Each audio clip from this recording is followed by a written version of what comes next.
Hey, Brooke. How's Kyle doing after what happened? Is he coping? He's not down in the dumps or anything, is he? Is he eating right? Does he have enough books? You know how much he loves his reading.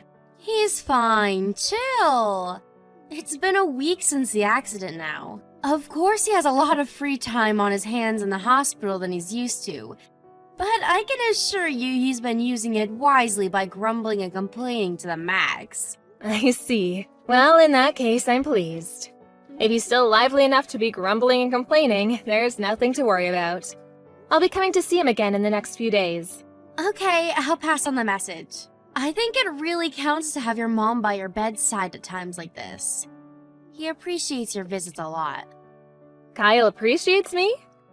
Judging from the look on his face when I'm there, I get the feeling I'm annoying him simply by having the nerve to exist in his vicinity. Besides, he told me I'm a pain in his butt on more than one occasion. Oh, you don't believe that bluster, do you? He's just trying to look tough because he doesn't want to admit how soothed and comforted he feels by having his mommy by his bedside. He said he's always thinking of you. Well, it'd be great if that were true. You must have been pretty scared yourself, right, Brooke? This whole thing can't have been easy for you. I heard you were in the car when he crashed the car? That's right, I was in the passenger seat when it happened. Kyle's the last person I thought would ever crash the car. Even the safest drivers have accidents, and it's usually precisely because we don't think they'll happen that they do. It was his fault and no one else was involved, right? I can't say I'm pleased about my son being laid up in a hospital bed, but on the bright side, at least no one else got hurt. He only has himself to blame. We can't turn back the clock, but at least he can learn the valuable lessons that there are to be learned there. Right, I totally agree. He said he's gonna be taking a break from driving for a little while once he gets out of the hospital. How long did they say he'd be in for again? A month, right? Hopefully he has a long, hard think about his driving habits. Oh, believe me, he's already been doing some soul searching. I don't think he's under any illusions over who was to blame. Oh yeah, I forgot. I wanted to thank you again. We really appreciate you sending the money for Kyle's hospital stay. His insurance didn't cover it, so we would have been in a really bad situation without your help. Oh, don't be silly, I'm his mother. You can hardly afford to shell out that much yourself, could you? I know you said you've been struggling lately. It was nothing, really. But it was so sudden. I think Kyle feels guilty, and he wants you to know how grateful he is. Him crashing the car into a wall like that was pretty sudden as well. Besides, it's not like he did it on purpose. He has no reason to feel guilty. Sometimes life just throws curveballs at you, and what are mothers for if not dashing to the rescue and saving the day in a rush of heroic maternal glory? Fair point. Thanks for saying that. I couldn't agree more with everything you just said. To tell you the truth, it's actually kind of a pain in the ass how easily little things like this seem to play on his mind. Oh, it is? But Brooke, dear, surely it's only natural he'd be upset after what he did. He's always had a strong sense of responsibility, and he hates feeling like he's being a burden on others. I think it's perfectly normal. But you just said he has no reason to feel guilty? I'm saying I agree with you. I keep telling him he has nothing to feel bad about. But he seems hell-bent on beating himself up over it. I can't help but to think he overthinks things sometimes. He's so goddamn sensitive. I actually felt a huge sense of relief when you just said what I've been thinking this whole time, so thanks for that. Sure, he might overthink things at times. But still, don't you think it's more complicated than that this time? Huh? But you just said he shouldn't feel guilty. Wait, were you lying? What? Lying? No, of course I wasn't. It's just, how to put this?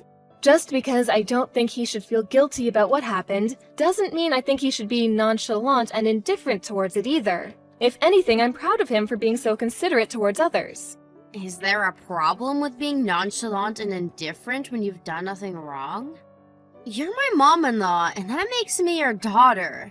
What's with this weird formality all of a sudden? Since when were you this stiff and reserved? You can speak your mind with me, you know. I see. Well, I suppose if that's how you feel about it, then you do you, sweetie. Right? I will. Okay then, it's settled. From now on, carefree is the word. Our days of fretting over trivialities are gonna be nothing but a distant memory. Right. Got it. Alright, well, Brooke, I have some shopping to do now, so I'll speak with you later. Take care. Mom, please can you lend me some money? We're in the mother of all pinches here. You're the only person I can rely on. Oh, Brooke, please, would you stop doing this? You asked me the exact same thing last week. I made it very clear that I wouldn't be giving you anything. Why do you insist on doing this? I know I did, but Mom, we're really in a pinch here. Like really, really, really. Anyone would think I was a stranger, not your freaking daughter-in-law. Surely you should be more sympathetic towards our situation. Why you gotta be so heckin' frosty? Listen to me, Brooke. If you're genuinely in trouble and need help, of course I want to be there for you. Well, in that case, why won't you? You're contradicting yourself a little here, you know? How many times do I have to say it? We're genuinely in trouble. Our situation is desperate. When you say genuinely in trouble, do you remember the previous reasons you gave me for saying you needed me to lend you money?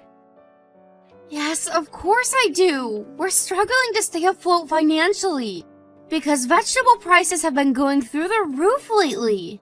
Right. And the month before that, it was because the gasoline prices had gone up. What was it the month before? I forgot. Oh, yes, the electricity bill was soaring, right?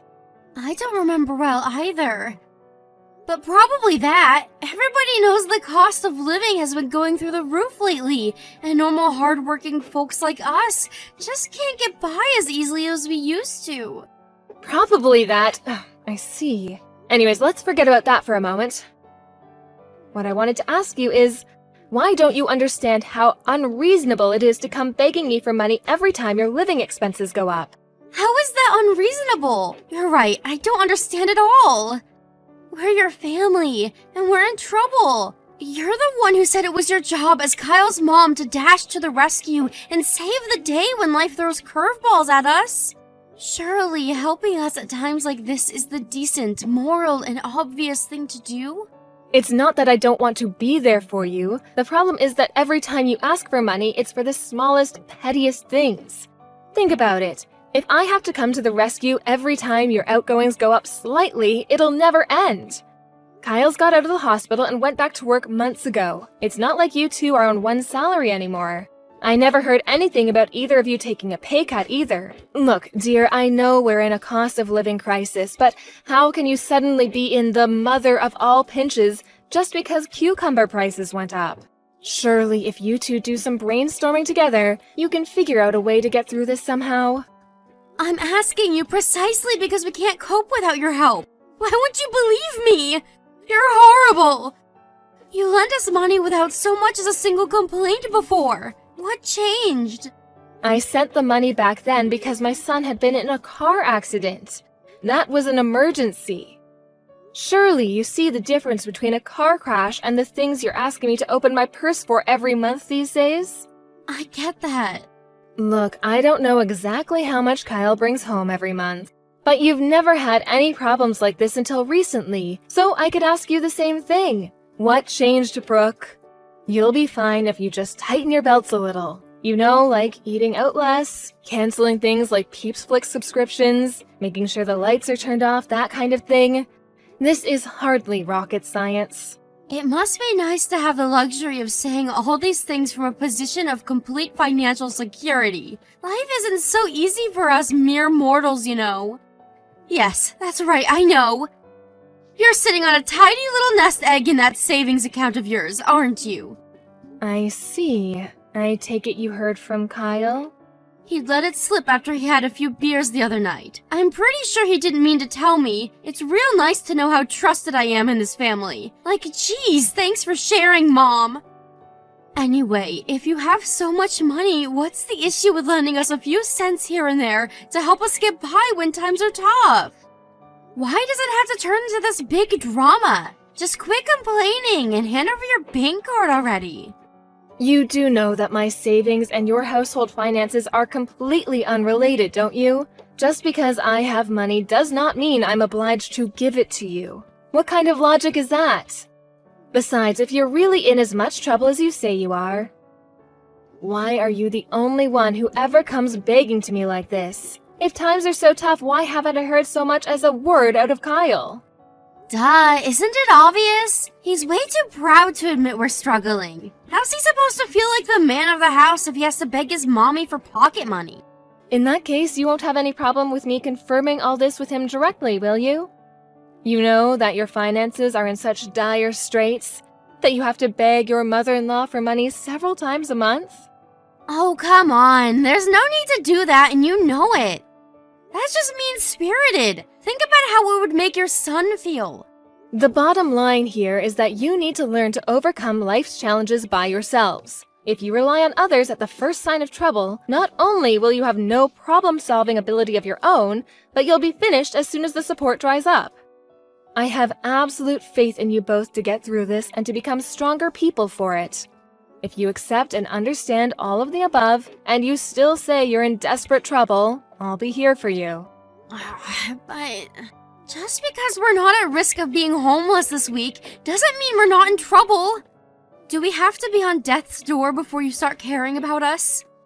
You know, all of this time you spend asking me for money could be spent figuring out how to improve your situation. Less talk, more action. First, do what you can. If after that you tell me you're still hopelessly in trouble, I'll consider helping you after discussing things with Kyle. Fine, I understand.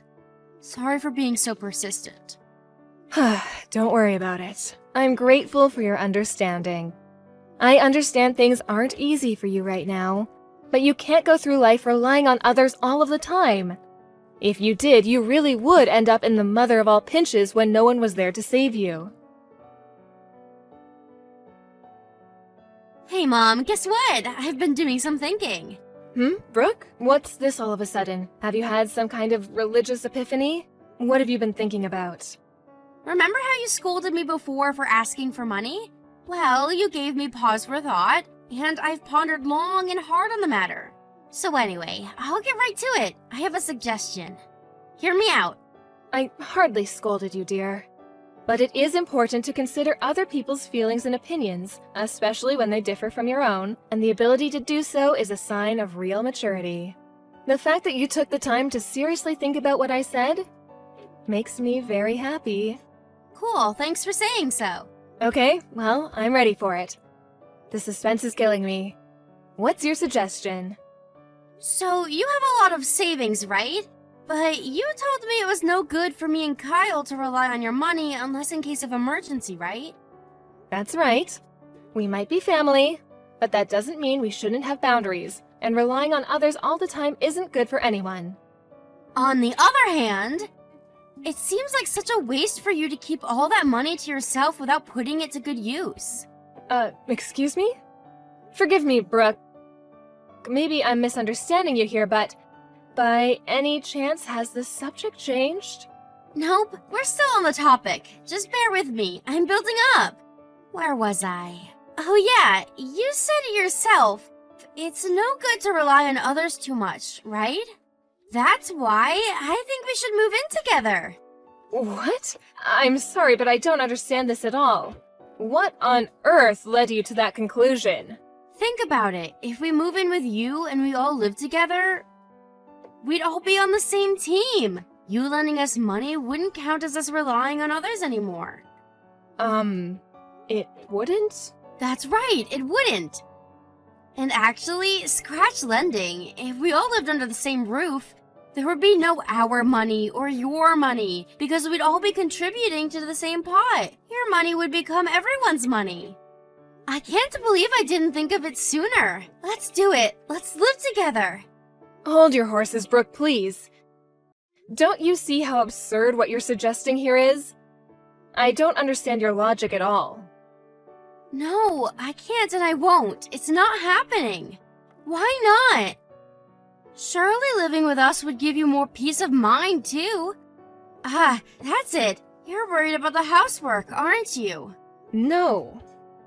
Not wanting my son and daughter-in-law to move in with me has nothing to do with the housework. Do you have no inkling of how ridiculous what you're asking me to do is? Relax. You don't need to worry at all. I won't interfere with you doing the housework one bit. I'll never get in your way. In fact, I bet you won't even know I'm there half the time. I just told you that isn't the point. Hey, wait a sec. Are you saying you want to move in with me but don't intend to do any housework? I am, but trust me, this makes sense. Think about it. Me and Kyle have only been married for a year, right? Which means I'm still learning the ropes as a housewife. There's still a lot of stuff I'm not sure about, and a lot of things that don't come naturally to me yet. You, on the other hand, are a veteran with decades of experience. Not only would it be rude of me to assume I could do even half as good a job as someone as skillful as you, but it'd also be way more efficient if you did it all for us.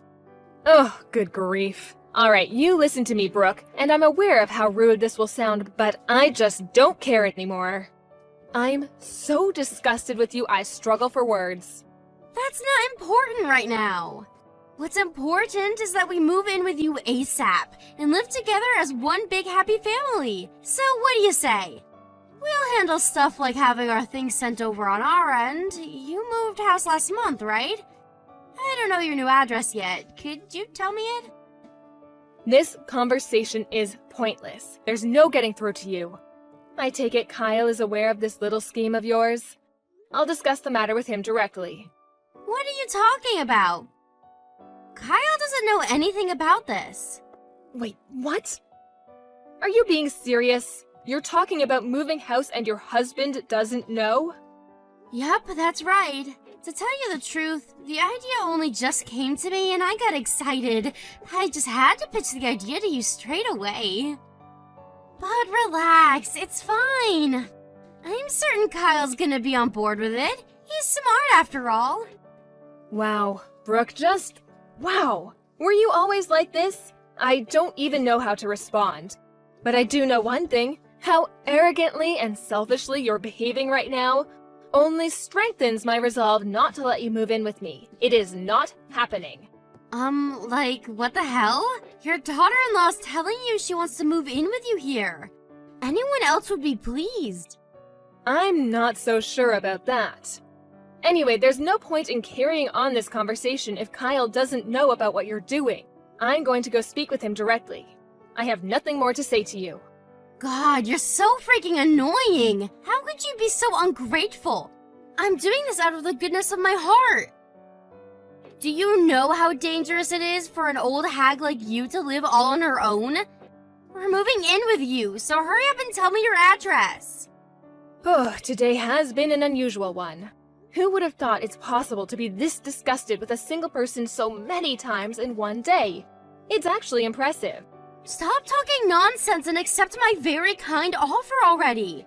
You think I've got all day to be wasting on this stupid conversation?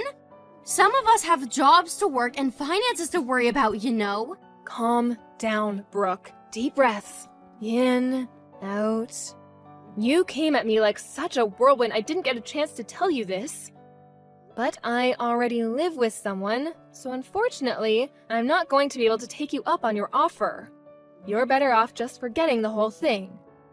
Huh? You're already living with someone? You never told me that. Who is it? Since when? Why wouldn't you tell me something so important? Isn't it obvious? Who would I live with other than my family? My second son and his wife, of course. You're right about me moving house last month, but it wasn't to be on my own. I moved in with the two of them. I wasn't lying when I said you couldn't move in with me, you know. What you're suggesting is literally impossible. What the? No! How dare you be so selfish! Do you have any idea how much trouble this puts me and Kyle in? We need your savings! Undo it! Get out of their house and move in with us! You can't be serious. I know you know that's not going to happen. I knew that was what you were after all along, by the way, but it's at least nice to hear you admit it. You'd stop at nothing to get your claws into my money, would you? As long as I know that behind every word that comes out of your mouth lies nothing but an insatiable desire for my money, I have no reason to talk to you. Not now, not next week, not ever. If that upsets you, I suggest you go off and cry into your pillow alone because there's nothing you can do to change my mind. You just hold on a goddamn freaking minute. I'm not done speaking yet. I'm terribly sorry, Brooke, but I'm busy. Me, my eldest son, and his wife are all going to a hot spring resort today. Gotta go. Bye. A hot spring resort? Now? Right now of all times? You cannot be serious. Ugh! Mom! Are you there? Mom! Mom! Brooke, you came to our house yesterday, didn't you? You broke the window and let yourself in, didn't you? Huh? It'd be, like, really nice if you didn't make false accusations against me, you know. Thanks. I don't know anything about your house getting anything broken into. It seems like I was wrong about you, Brooke. I thought you were a little more intelligent than this. I didn't think you had it in you to be this recklessly brash and impulsive. Whatever. If we're honest, this is all your fault. You know that, right? Did you really think I was gonna let you get away with keeping the whole moving in with your son and his wife thing secret from me? If you'd have just kept your mouth shut and given me your bank card like anyone with half a brain would have done, you wouldn't be in this mess. Regret won't get you anywhere now. You dug your grave, now lie in it. I couldn't agree more. It really was careless of me to tell you I moved in with my second son. I've been a fool. Wow, you're self-aware? I suppose you'd be a total lost cause if you weren't capable of self-reflection at your ripe old age. Let's face it, you're not as young as you used to be. If you'd have waited any longer, you might have kicked the bucket without realizing what a gigantic moron you are. You're right. Thanks for helping me notice, sweetie. You see, I'm so grateful that I want to give you a little something by way of thanks. So I got you a present.